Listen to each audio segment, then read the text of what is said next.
Welcome to another Feed All Monsters devlog.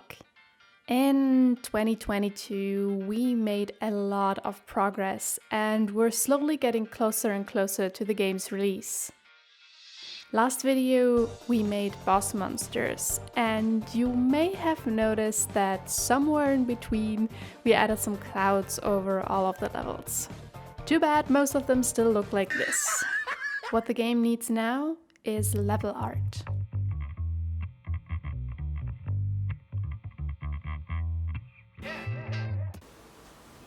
Hi.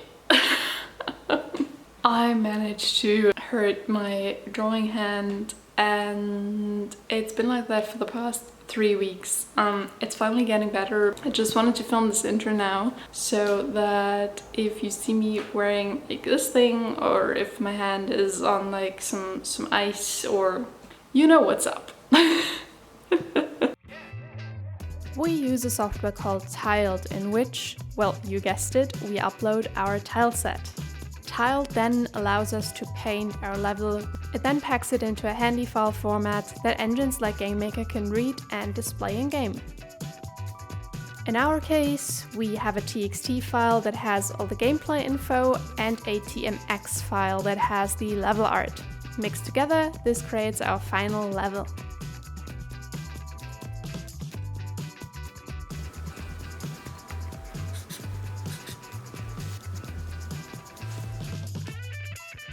So, let's start making these levels pretty. In the beginning, I open up each level with the solution next to me, sketch out the level size with this blue and red grid, and then draw the island shape in green rectangles. Then I add corners and borders around the island. The levels all have a big empty square in the middle because that's where the gameplay happens, but I'm trying to create variations in the overall shape of the islands.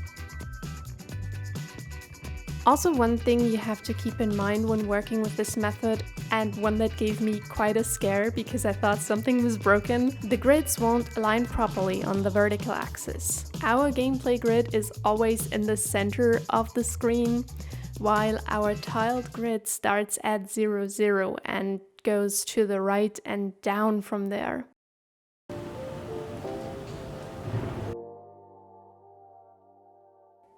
The levels were taking way longer than I had anticipated, because what I had to do for every level was open the level, fixing the tileset error that happens every time because I had moved files around.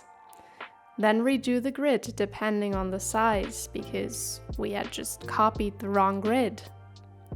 Then make the green boxes. And then add borders. After doing the first 30 levels like this, I realized that this was gonna take much longer than I had planned, so I had to change my workflow. Instead of opening each level one by one, I open up 10 levels at a time and just did the island shapes as green boxes without adding the borders and corners and cliffs.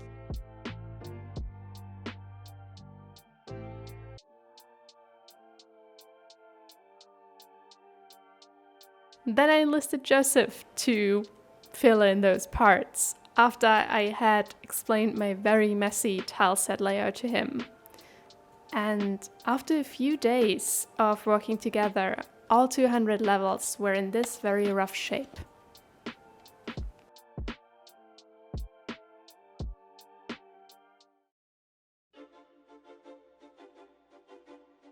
Now it was time to add some of the bigger assets to the levels. I didn't want the world to feel too random, but have each level flow nicely into the next one. In order to do this, I started sketching a map and then marking areas that would have the same type of tree, the same type of rocks, and so on. I even marked one area with stumps, indicating that deforestation happened there, and one area with these pink spore blossoms, indicating that they've spread across the islands. Then I translate that sketch into practice. I use my map as reference and start adding the big assets to the levels. I completely avoid the gameplay grid in the middle, and I also don't add any ground detail or small grass onto the level. I continue this workflow for the first 3 settings: the grasslands, the forest, and the ruins. After I'm happy with the big assets, I open up all the levels again and start adding medium-sized detail, and then some small details. As a rule of thumb, I try to build small groups of assets like this: a big bush, medium-sized, and then 1 to 2 small ones around. I keep the same logic with ground patches as well, placing big ones, then medium ones, and then some small ones. I have to mention that all the levels only look good in tiled, since I hadn't updated the Gamemaker tileset. That also means that the levels weren't getting displayed properly in-game and I couldn't view them with the gameplay, which will cause some issues later, but this was something I was gonna have to fix later anyway.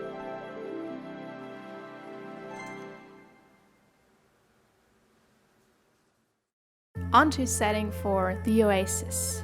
For the first 3 settings I had gotten away with recoloring the trees and using those as my main blockers. For setting 4 though, none of the trees or bushes would fit, so I had to come up with a bunch of new assets. Because the tile set at this point was getting kind of messy, I started by marking which tiles were occupied and which ones were still free. Then I basically made small variations for each asset so I could group them together like I had with the bushes for the other settings.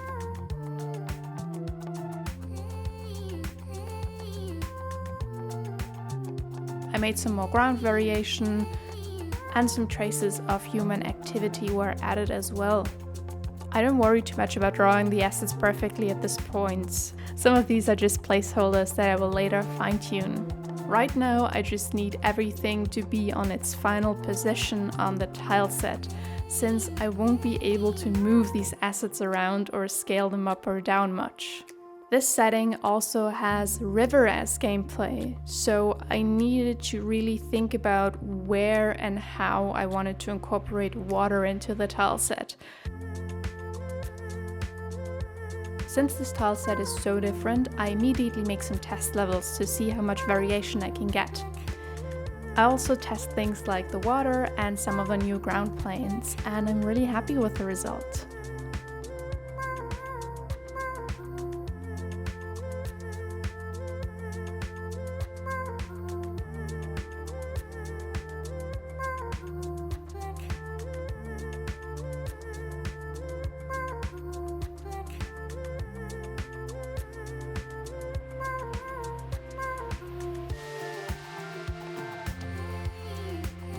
Now I can finally draw my level map.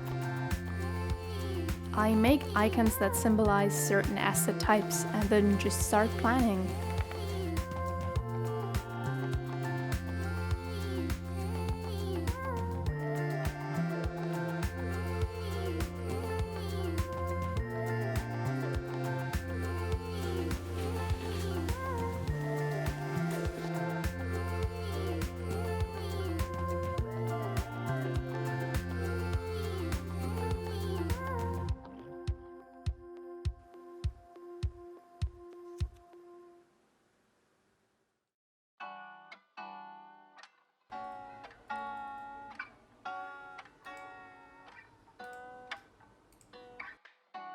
And you know how this whole level design process goes by now.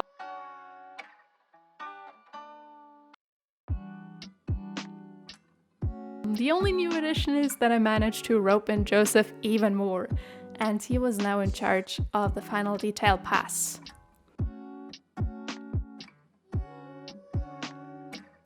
I am so glad I made a plan for the levels, because the 7 levels that I did today went by like just way faster than the ones yesterday.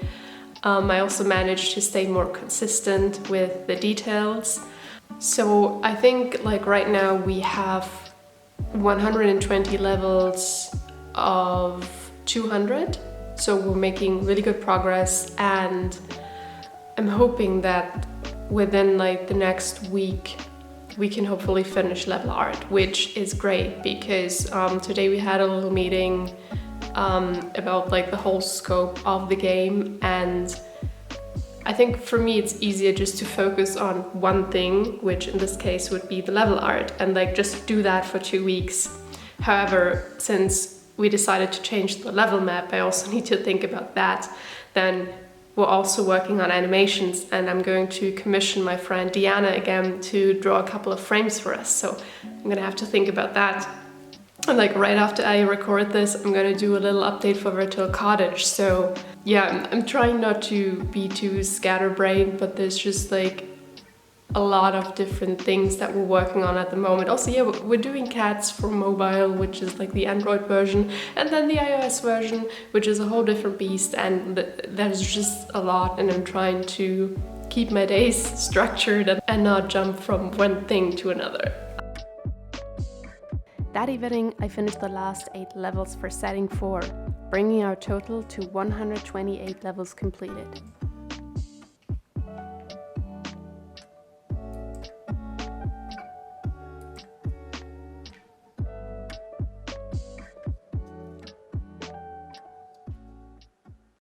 Setting 5, the Autumn Forest, was my favorite setting to work on. However, by this point we had spent a few weeks on just the level art, which was much more than I had originally anticipated.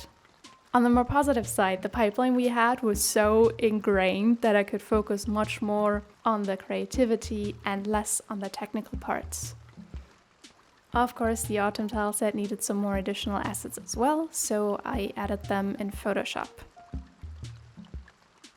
Then we added all the big assets according to my drawn roadmap, and then it was detail time. Hi, I don't think I've filmed in this kitchen yet. We are on a really good pace with the levels, with the level art. I basically managed to go through all of the level 5, setting 5 levels and add all the big assets like the trees and like the big rocks, like basically everything that makes that level unique. Then yesterday I went through everything and added like the little ground details, smaller details like bushes and grass and stuff. And then today I'm gonna go through all of the levels one more time and add like, I don't know what else I have on the tile set. Like I think I have some like vegetables and like mushrooms and leaves and stuff, so like the really fine details. And then Joseph's gonna do another pass, adding anything that I missed, adding some more grass, the animated grass that we have, and then probably also like some flowers and like just like the really fine details. Yeah, and then I think setting 5 will be done. It's the second to last week of November. At the moment we're aiming for a game release in January. I think it depends on how December goes, if we can manage that. So far I'm really happy with the level art. After I'm done with the art portion, I really want to go back in and clean up all of the tile sets, because there is still a lot of like sketch marks and unfinished tiles or like looping issues. And then I also need to start thinking about setting 6. I think it's kind of like setting 4, where there's just a lot of unique assets that I haven't made yet. So I need to plan that whole tile set. I need to just do a bunch of art. Yeah, so that's gonna be interesting. I was very happy with how the 5th setting had turned out, and I knew I would have to go back to some of the earlier settings at some point and add some more detail, so they would kind of match the level of detail of setting 5. But right now, I'm not too worried about that.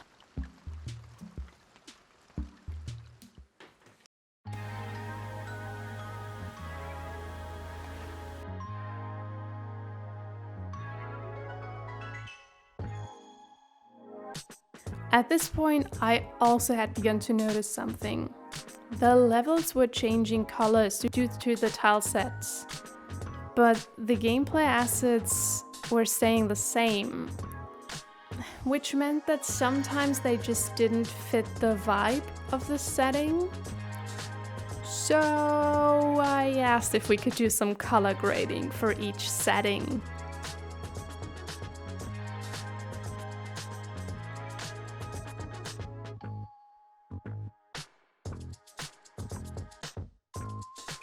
Through experimenting around with Gamemaker's adjustment layers, I found values for each setting and put them all in a handy Google Sheet.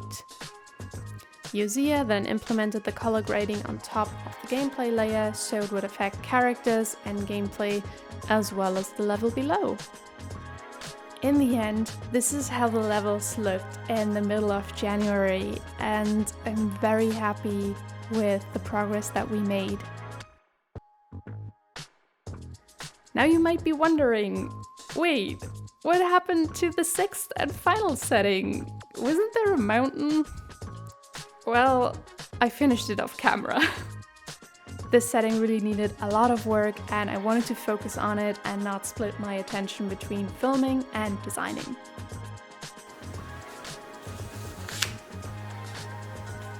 So yeah, thank you so much for watching. Let me know how you like these shorter, chill videos where I show some of the process but not go into too much detail. Yeah, see you in the next devlog. Bye!